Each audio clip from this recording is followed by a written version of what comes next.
Cherokee 040 with Cedar Tower, wind 1108, runway 7 short and clear to land.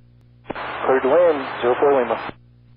Wherever you are in the world, share your aviation.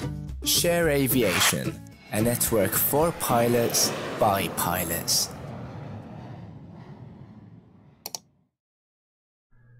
Hi guys, welcome to Upgrading Your Avionics with the Flying CB. Come along as I have my adventure in upgrading my avionics. My airplane is a 1968 Piper Cherokee with a 180. Nice looking airplane. When I bought it, it had a new paint job. The problem that I had was that it has kind of an old panel.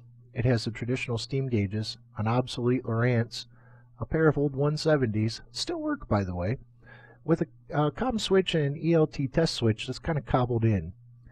It didn't have an audio panel, the nav didn't work quite right. Basically it was just stock. As I started to get involved in this, I wanted to mock up my panel to see what I wanted, what I liked, and most importantly what I needed.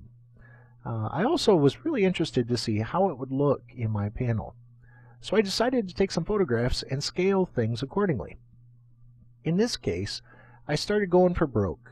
I decided I was going to add a glide slope, an audio panel, a GTN 750 GPS with ADS-B, a new GNC 255 NavCom. It would have cost me $33,167.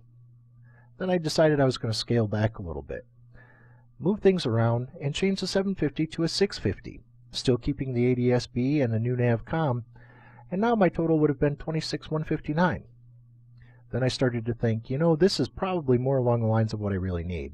Let's get a used audio panel and a new radio, move the transponder, and kind of clean up the front of my panel. As an iPad pilot, one of the things that I found out that you could do is I could get a new panel-mounted Garmin 796 and move the stack to the co-pilot side for an additional $3,500. Haven't really decided if this is the way I want to go yet, but I did have a couple of things I wanted you to remember. As you go through yours and you start looking at upgrades, only about 60% of the cost of the hardware is value added. Not everything adds value, and currently ADS-B does not add value according to NAFCO. Don't overvalue your airplane if you don't plan to keep it. To help me, I created this matrix to look at my investment cost, my current value of my airplane, what I paid, and ultimately, what's my investment relative to the market ratio. So as you can see, I'm not planning on keeping this airplane forever. I wanted to keep the investment as close to the market value as I can and fly off some of the avionics upgrades. So in this particular case, looks like I'm going down the path of some used equipment and continuing with my iPad.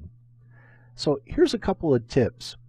Buy an airplane that already has the upgrades. You'll be surprised how much money you'll end up saving. Call a bank to get your aircraft's current value and talk to them about your upgrades and what they'll do for you. And go to your avionics shop and play with the equipment. Thanks for watching. I hope it helps. This is the Flying CB.